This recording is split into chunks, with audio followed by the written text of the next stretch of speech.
naging pagpapala po sa lahat. Again, we have one God. A true God. Pero yung kanilang mga pagkilos at paggawa ay hindi may kakaila na sinasabi ng Biblia. Ako at ang Ama ay iisa. Ako ay sumasa Ama at Ama ay sumasa akin. Iba po yung sinasabing ako ay ang Ama at ang Anak ay ang Ama at ang Ama ay ako. May kaibahan ba? Ako at ang Ama iisa. Tapos, ang sabi niya, yung verse 9, okay? Basahin ko po ha. Para hindi tayo masyado malito, may konti pa tayo minuto. Sinabi sa kanya ni Jesus, malao ng panahon ako yung inyong kasama at hindi mo ako nakilala, Felipe. Ang nakakita sa akin ay nakakita sa Ama. Paano sinasabi mong ipakita sa amin ang Ama? Tapos ang word ng Panginoon, take note, ang word ng Panginoon, kami ay isa sa Kanya. Kami! Ha? Sa bawat sumusunod, sa bawat nakikinig, sa bawat sumasampalataya, ang sabi ng Bible, kami ay isa sa Kanya.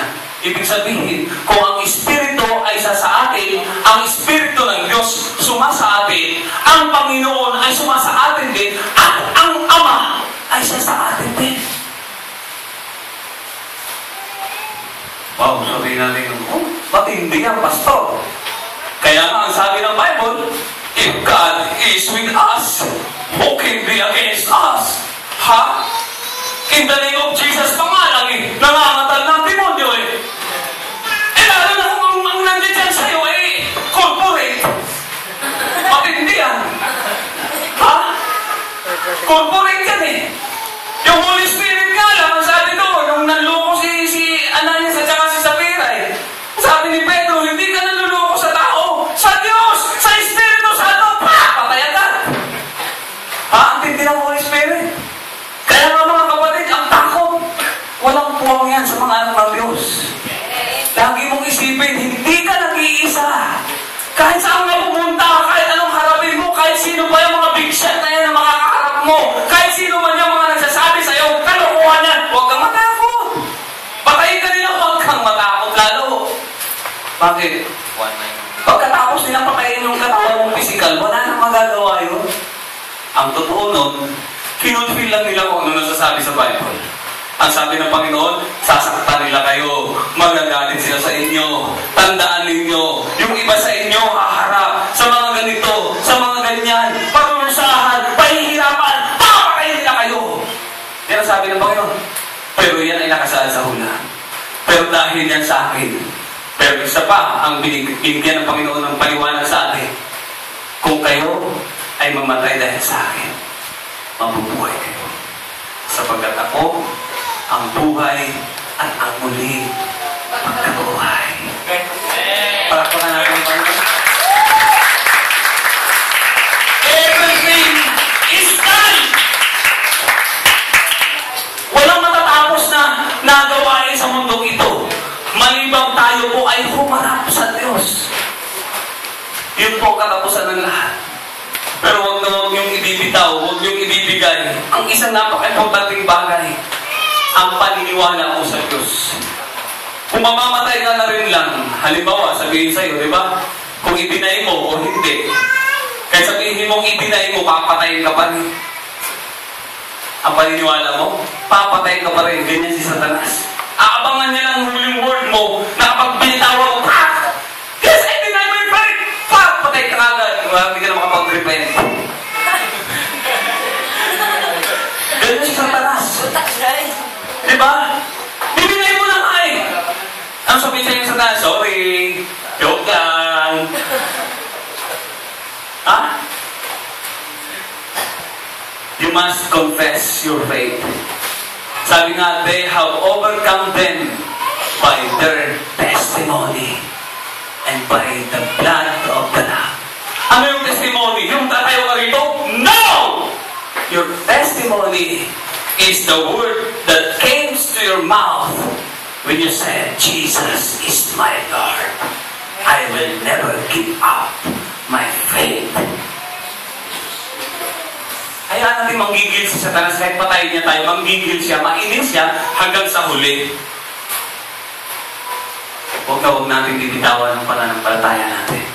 Until the end. Sigurado po yun.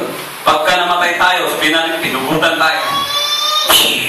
Pagkapugot ang ulo mo, makikita mo na sarili mo, naglalakad ka na sa daan, papunta sa Diyos. Uy! Puro mga halaman na makikita mo, mga bulaklak. No? Pero iba-ibang kulay yun, hindi puro kulay pink. Ang pangit, di ba? Pag puro kulay pink. Paligid mo, kulay pink. Pagpasok sa langit, pink. Iba-ibang kulay, di ba? Palamakan natin ang Panginoon. Hallelujah! Thank you, Lord! Let us pray. Father, we thank you. We give you glory. We give you praise. We give you honor. We give you everything. We give you power, Father. Lord, salamat dahil alam namin. Ilan lamang, Panginoon, ang tunay na nakakasumpong ng daan patungo sa inyo sapagkat alam namin, Panginoon, maraming ayaw tumalima sa inyo, Panginoon Jesus. Ayaw nila kayong kilalanin. Kaya paano po? May papahayag ang katotohanan sa mga tao, Panginoon. Ikaw mismo ay kanilang itinanggi, itinakwil. Panginoon, walang pwedeng magpahayag nito. Walang sino mang makapagpapahayag nito, Panginoon. Lalo na ang panukala sa hiwaga kung ano ang meron ang Diyos namin, kung sino ang Diyos namin. Ikaw yun, Panginoon Jesus. At ang iyong Espiritu Santo na siya pong nagbibigay sa amin ng kaunawaan. Ang pagtuturo mo ay hindi sapat, kaya ang Espiritu ang nagbibigay sa amin ng kaunawaan. Tumutulong sa amin upang maunawaan namin ang pinakamalalim na hiwaga ng iyong pagka-Diyos. Kayo ang nagpapahayag sa amin, Panginoon. Salamat din po, Panginoon, sa iyong Espiritu Santo. Bagamat hindi siya na-acknowledge ng marami. Ang sabi nga ng iyong salita, hindi siya nakikilala ng sino man, hindi siya tinatanggap ng sanlibutan.